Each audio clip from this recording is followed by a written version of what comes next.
Coach, how do I get noticed by college coaches? That's the number one question I get from student athletes. But the truth is, everyone's asking. Parents want to know, club coaches want to know, guidance counselors want to know. If you're wondering why college coaches haven't reached out, this video is your wake up call. So let's break it down. Hi, everybody.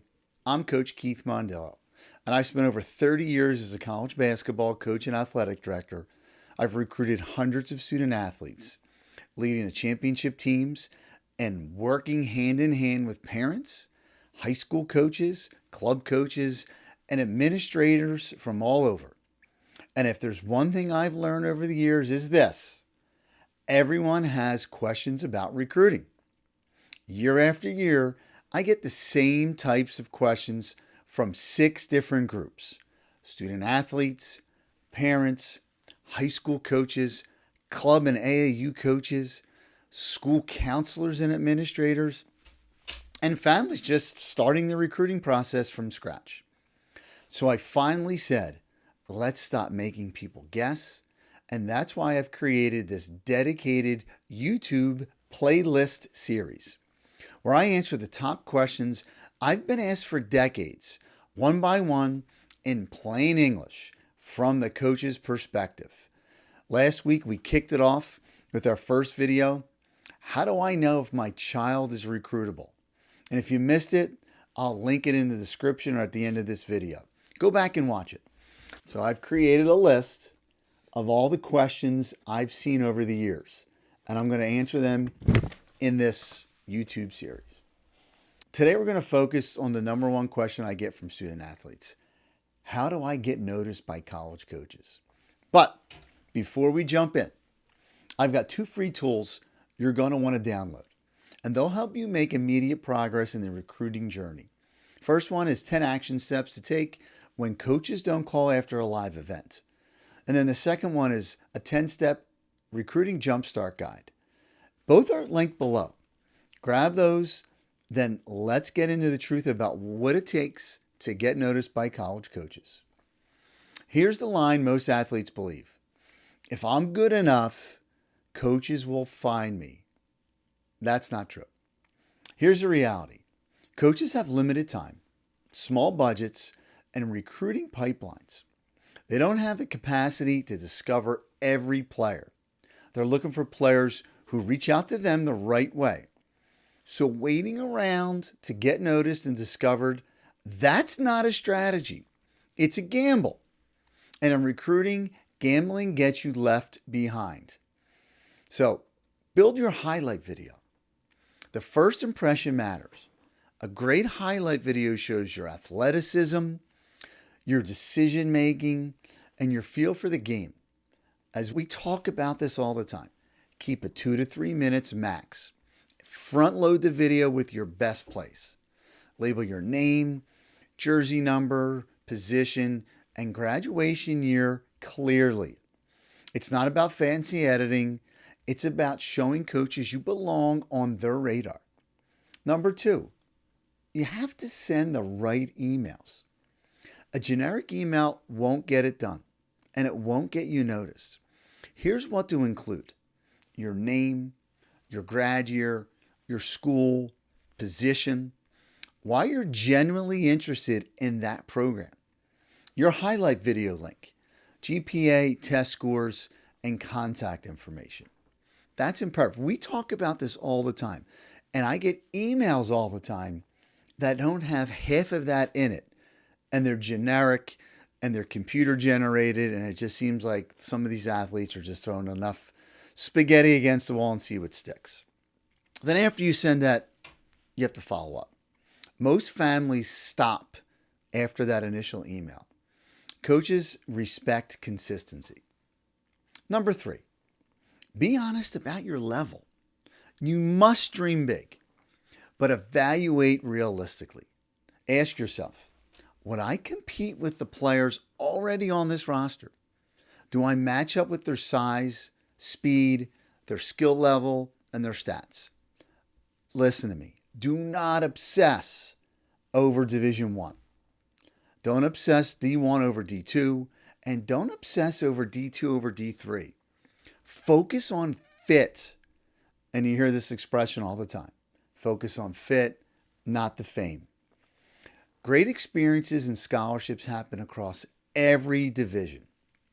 Number 4, show up where coaches are. You can't hide and hope. You must go to live events. You must go to showcases where the coaches are there. Camps at college on your list you have to attend. And then email the coaches before the event. Email the coaches during the event and send clips. Ask for feedback. Then ultimately, after the event, follow up again. Visibility plus initiative, that's how you stand out. Number 5, you got to clean up your social media. Your Instagram and Twitter profiles, they matter. The first thing we do when a student expresses interest, we go to those social media profiles. Coaches are watching, so pin your highlight video. Add your class GPA and position in your bio. And you must remove the immature content or negative language. Social media can be your greatest recruiting tool or your biggest liability. There's so many do's and don'ts. We're not going to get into them all here, but just clean up your social media. This is a team effort. The question doesn't just come from athletes. Parents always ask me, how do we help without overstepping? What should we be doing behind the scenes? Coaches, they always ask, how can I support my athletes without making false promises? And then high school administrators and staff members, what do we need to know to guide families the right way? And that's why I'm filming this series, because recruiting isn't one person's job. It's a team effort. And when everyone's on the same page, really good things happen. Now, if you're watching this and thinking, we need more help knowing what to say and when to say it, well, I've built something that hundreds of families are already using right now. It's called a complete communication bundle. Inside the bundle, you'll get 3 books. The Athletic Recruiting Email Playbook. It has 39 ready-to-use email templates. The second book is a recruiting Q&A playbook. Hundreds of questions you can ask college coaches on calls, visits, and during the decision-making process. And then the third book is a must. It's a standalone favorite that people have given me feedback on. And that's the Parents Recruiting Survival Guide. Your role, your timeline, your strategy. Families tell me this bundle has completely transformed how they approach communication. Instead of guessing, they now have confidence. Instead of stress, they have a system. Since launching this a few weeks ago, it's already become our most popular product. It's affordable, it's high impact, and it's designed for families who are serious about getting recruited without being overwhelmed. Click the link in the description and get instant access. So, before we wrap up, I want to give you a reality check that most families don't realize until it's too late. The recruiting window is short. Not just short for playing in college, short for being recruited. Being recruited by the right program, at the right level, with the right fit. Most families think they have until their senior year. They don't. College coaches are building their lists when student athletes are in 9th and 10th grade.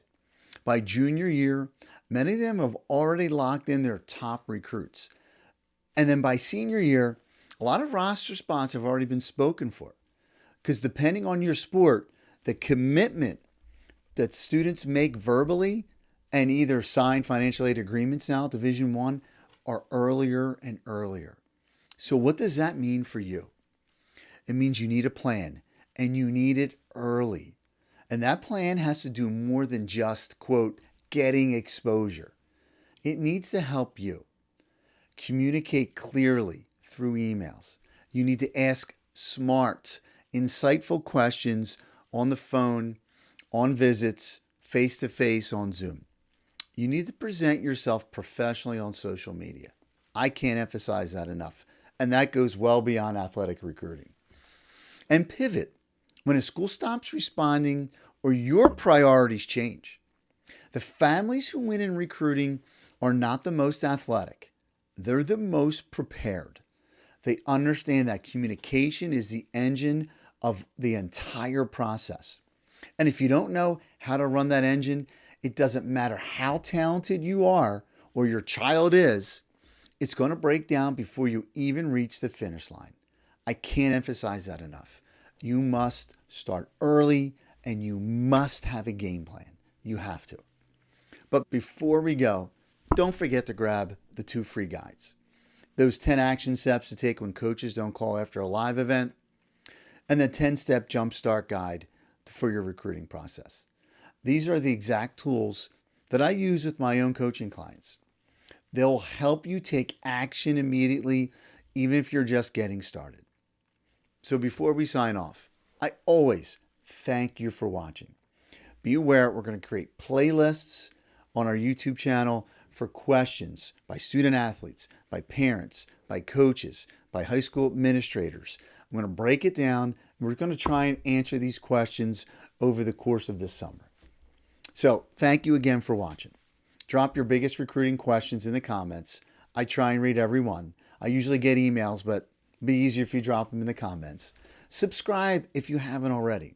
And stay tuned. We're just getting started with answering all these questions. And if you don't know, I'm Keith Mondillo. We are not a recruiting service. We're an educational organization that guides families through the collegiate athletic recruiting process. I'll see you next week with question number 2. Take care.